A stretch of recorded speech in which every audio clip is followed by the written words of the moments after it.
Salut chers amis en Jésus-Christ, bienvenue à notre méditation pour la solennité du Sacré-Cœur de Jésus, l'année liturgique A. Nous méditons autour du thème « Par son côté ouvert, nous sommes sauvés ». Et l'Église nous propose le livre de Deutéronome au chapitre 7e, versets 6 à 11. 1 Jean chapitre 4, versets 7 à 16. Et l'évangile selon saint Matthieu, chapitre 11, versets 25 à 30. Par son côté ouvert, nous sommes sauvés. Le choix que Jésus a fait de nous est un choix salutaire.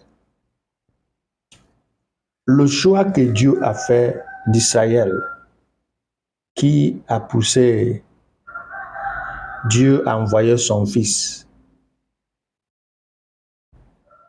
qui a commencé par le salut orchestré par l'Exode pour sauver Israël de l'esclavage de l'Égypte,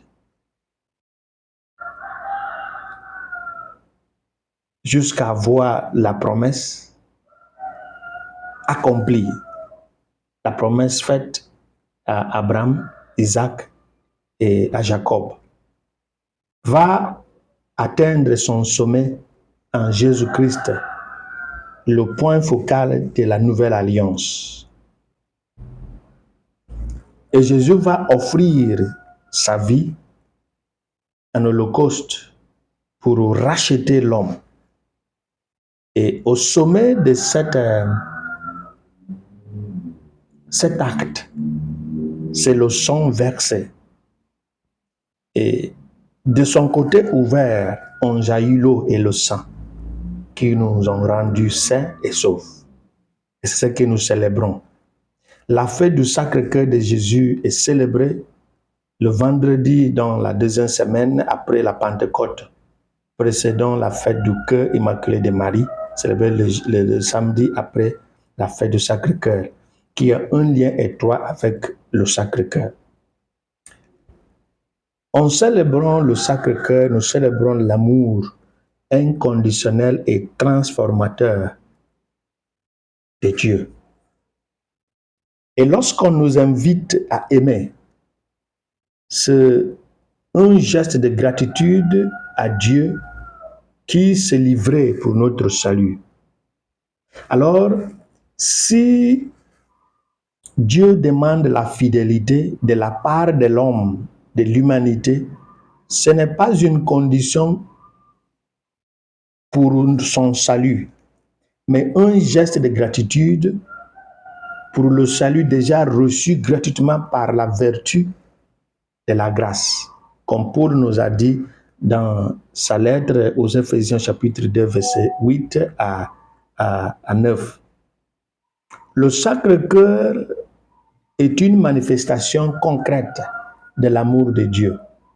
Contrairement à l'amour humain qui peut être conditionnel, l'amour du Christ est inconditionnel et transformateur. Ainsi, en tant que chrétien, notre geste d'amour envers les autres devient précieux. Et ce geste est une imitation de la qualité christologique, ce qui est l'amour de tous sans réserve. Et c'est pour qu'on doit apprendre. On ne peut pas penser ou nous aventurier dans cet amour en pensant que c'est simple. Non, non, non. C'est pour qu'on doit l'imiter en nous branchant à la source qui est Jésus.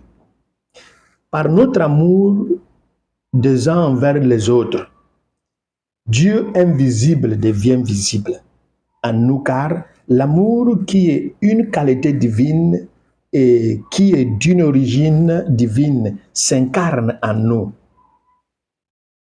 L'humanité est divinisée par son imitation de la qualité divine orchestrée par la force de la grâce. Voilà de quoi il s'agit de demeurer en Dieu. Et demeurer en Dieu.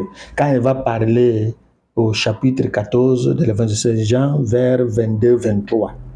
Celui qui obéit à mes commandements, nous viendrons faire notre demeure en lui. En contemplant le Sacré-Cœur de Jésus, nous nous souvenons que l'amour de Dieu est divin, patient et miséricordieux. Alors, celui qui a une dévotion du Sacré-Cœur ou bien au Sacré-Cœur est encouragé à ouvrir son cœur, à avoir confiance en sa miséricorde et à témoigner de l'amour envers autrui. En unissant nos cœurs à celui du Christ, nous participons à son amour rédempteur. Le laissons transformer nos vies et nos mondes qui nous entourent. Et c'est pourquoi Jésus va nous dire au chapitre 13, verset 34-35, que par amour qui existe entre nous, le monde saura que nous appartenons au Christ. Alors, aimer, c'est de se laisser percer. De se laisser percer. Qui parle d'une trahison, qui parle d'une amoureuse ou d'un amoureux avec un cœur brisé,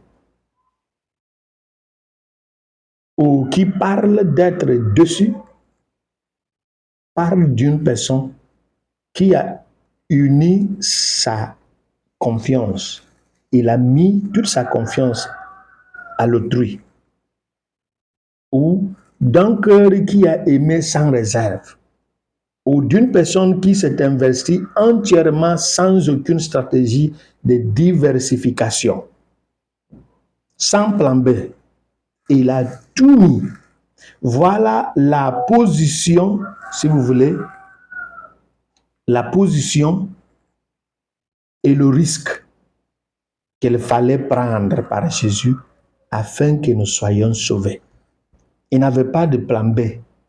Il a tout investi et il s'est tout donné. Ce cœur qui agit ainsi ne peut qu'être doux et humble. C'est l'invitation de Jésus dans l'Évangile. Venez à moi, vous tous qui peinez sur le poids de fardeau, moi, je vous procurerai le repos. Mais d'abord, il faut devenir mes disciples. Je suis humble et doux de cœur. Jésus nous donne le repos du cœur. Pas le repos du corps, parce qu'il faut se battre. Sous le poids du fardeau, du manque de confiance envers nos entourages, Jésus nous donnera le cœur qui vivra après avoir été percé, trahi. Sous le poids du fardeau, du manque d'amour, d'un cœur endurci, Jésus nous donnera l'esprit nous permettant de porter son jour facilement et fardeau légèrement. Il nous dit que son jour est facile et son fardeau léger. Ce qui veut dire que Jésus ne nous invite pas à une vie facile, sans trouble, mais qui sera avec nous en portant ce fardeau, en portant ce jour. Mais il faut devenir ce disciple. C'est pourquoi au chapitre 15, verset 16, il dit, c'est moi qui vous ai choisi et non pas vous qui m'avez choisi. Je vous ai choisi et vous ai envoyé afin que vous portiez des fruits qui demeurent. Et pour porter les fruits qui demeurent, il faut qu'on s'attache à lui. Et c'est le sens de venez à moi, venez à moi. Et c'est un aller vers libre, sans imposition. Si vous voulez que le fardeau soit léger et que le joug soit facile, on doit aller, on doit venir là où Jésus nous invite. On doit aller là, Jésus nous invite. Et que le cœur sacré de Jésus nous apprenne à l'imiter, le Père, le Fils et le Saint-Esprit. Amen.